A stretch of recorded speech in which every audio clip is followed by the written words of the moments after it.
बोल जयकारा बोल मेरे श्री गुरु महाराज की जय। सौभाग्यशाली गुरुमुखो,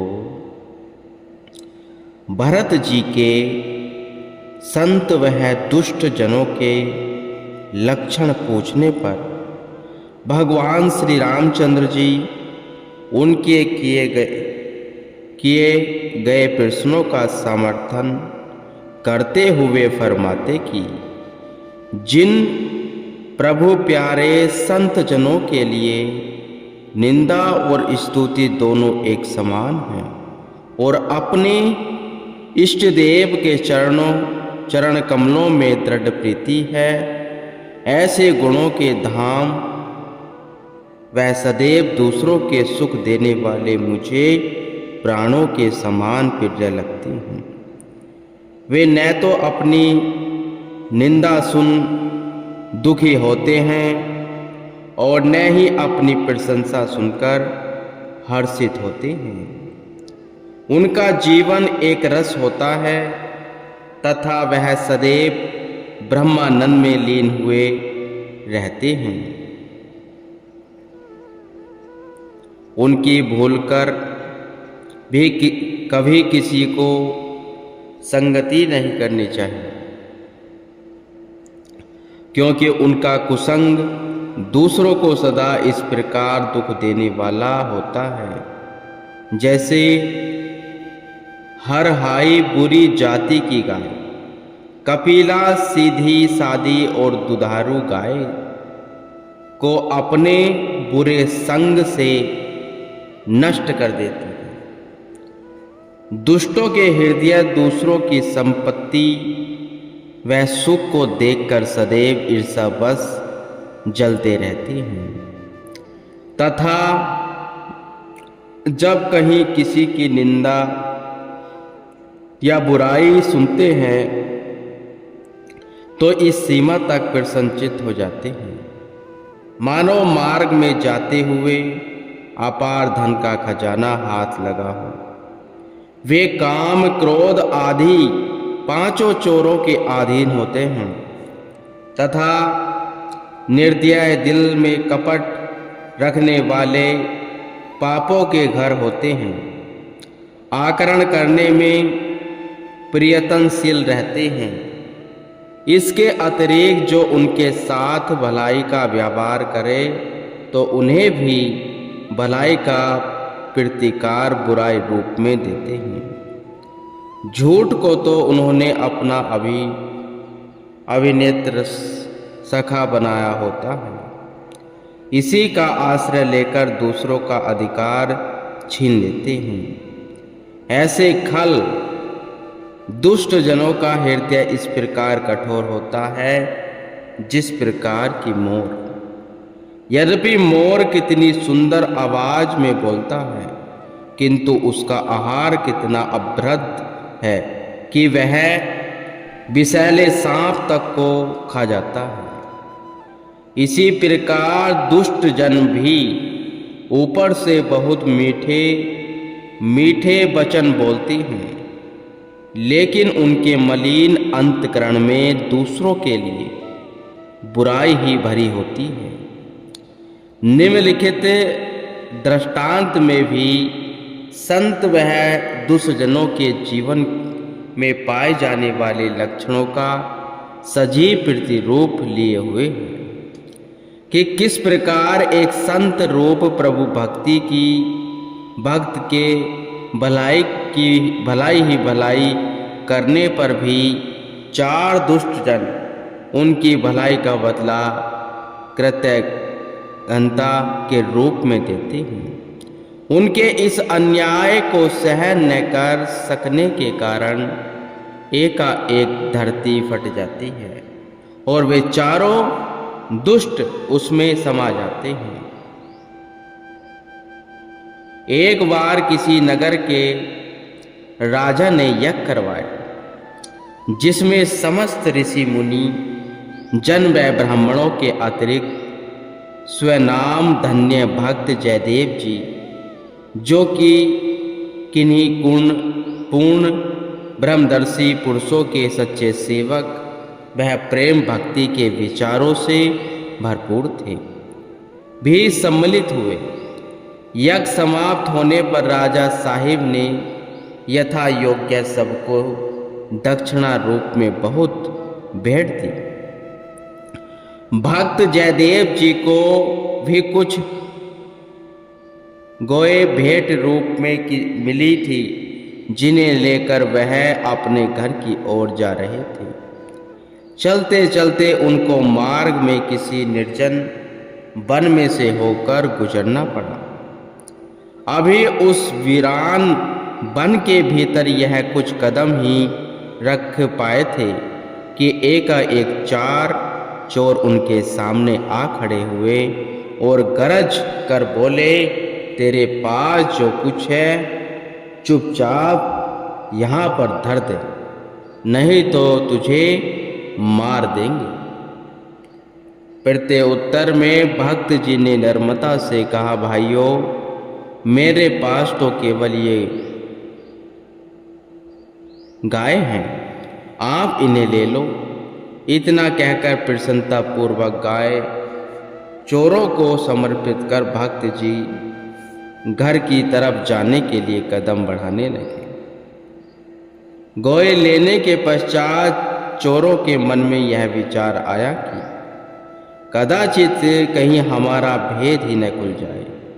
ऐसा विचार मन में आते ही उन्होंने पुनः भक्त जयदेव को जा पकड़ा और उनके दोनों हाथ काटकर कुएं में फेंक दिए। कुएं में पड़कर भी जयदेव जी भजन अभ्यास में लीन हो रहे। यद्यपि चोरों ने तो इसी विचार से उन्हें कुएं में फेंका था कि क्षुद्रा से पीड़ित होकर ये मर जाएगा, परंतु ईश्वर के आगे किसका बल चल सकता है।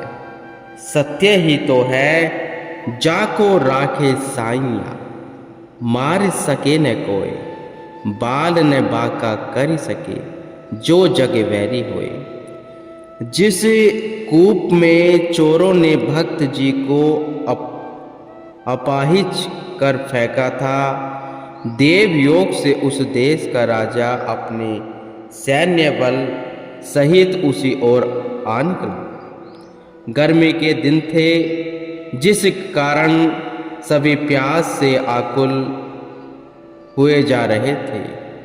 कूप को देखकर राजा साहिब वहीं कहीं एक सघन वृक्ष की छाया में विश्राम हेतु बैठ गए और किसी कर्मचारी को पानी लाने का आदेश दिया। आज्ञा पाकर कर्मचारी कुएं पर गया और डोल के साथ रस्सी बांधकर उसे कुएं में लटकाया।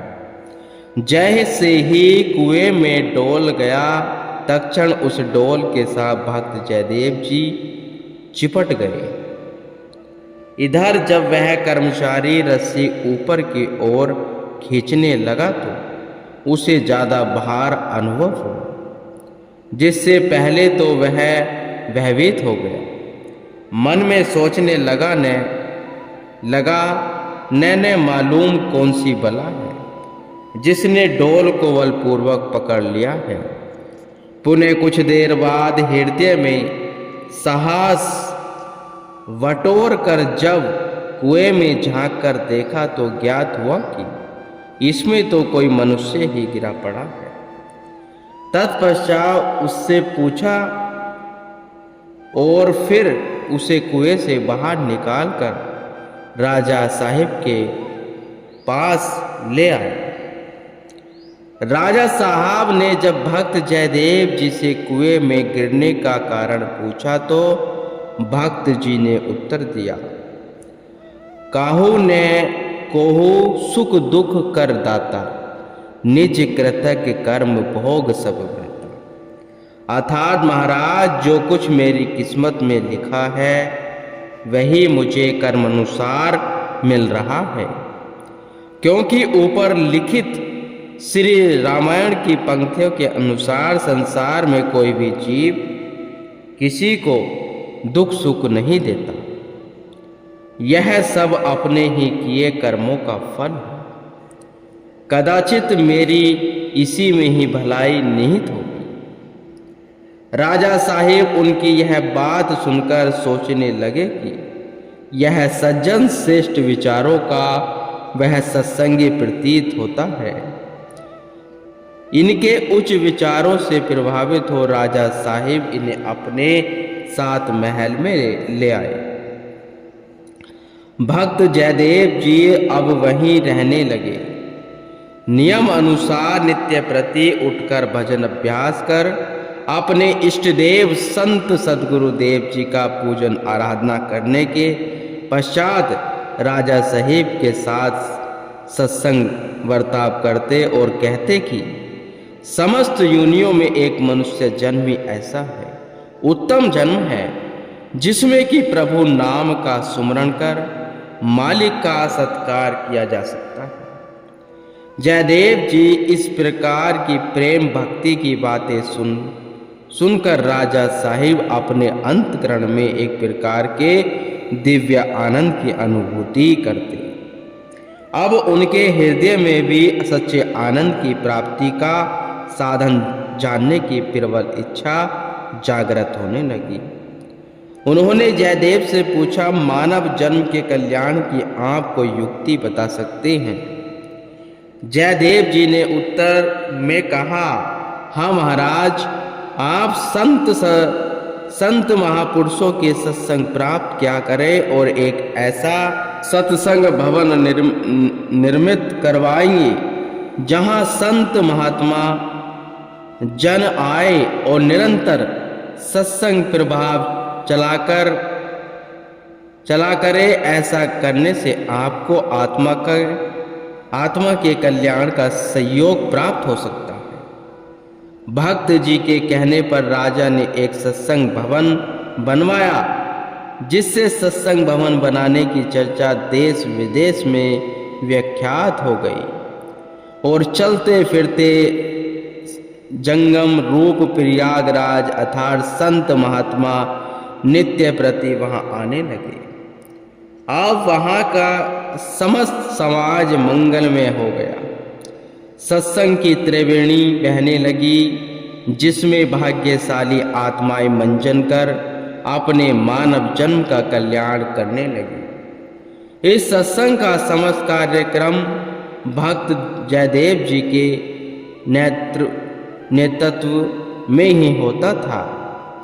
अनेकों जिज्ञासु सत्संग श्रवण करने हेतु आने लगे और श्रद्धा के पुष्प भी चढ़ाने लगे। संत महात्माओं की तन मन धन से सेवा करते इस सत्संग की महिमा चंदन की सुगंध के न्याय दूर दूर देशों तक फैल गई। इधर वह चारों चोर जिन्होंने कि भक्त जयदेव जी को हाथ काट कर कुएं में डाल दिया था, वे चोरी करके अपना निर्वाह किया करते थे। समय बदलते देर नहीं लगती, धीरे धीरे उनका समूचा धन समाप्त हो गया और अब वह काफी निर्धन हो चुके थे। जब यह चर्चा उनके कानों में पहुंची कि अमुक राजा के सत्संग भवन में संत जनों की बहुत धन धान्य से सेवा होती है, सो धन पाने के लालच से इन चारों चोरों ने साधु वेश धारण किया और सत्संग भवन में ज्यों ही पहुँचे त्यों ही उन्होंने सामने बैठे भक्त जयदेव जी को पहचान लिया, जिससे ये चारों बहुत घबराए। इधर भक्त जी ने भी उन्हें पहचान तो लिया, लेकिन अपनी उदार वृत्ति के होने से उनके साथ बहुत अच्छा व्यवहार किया कि उनको अपनी कृति की और भी बात खटकने पाए। जैसे कहा भी है, भलियन से भला करे यह जग का व्यापार, बुरियन से भला करे ते बिरले संसार। उपमा संत की यही बढ़ाई है।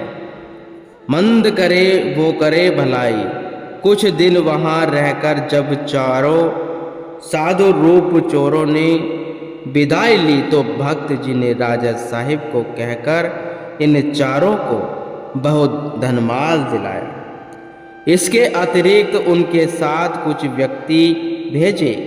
उन्हें कहा कि इनका सामान इनके आश्रम तक पहुंचा दो, जिससे मार्ग में इन्हें किसी प्रकार का कष्ट न हो पाए।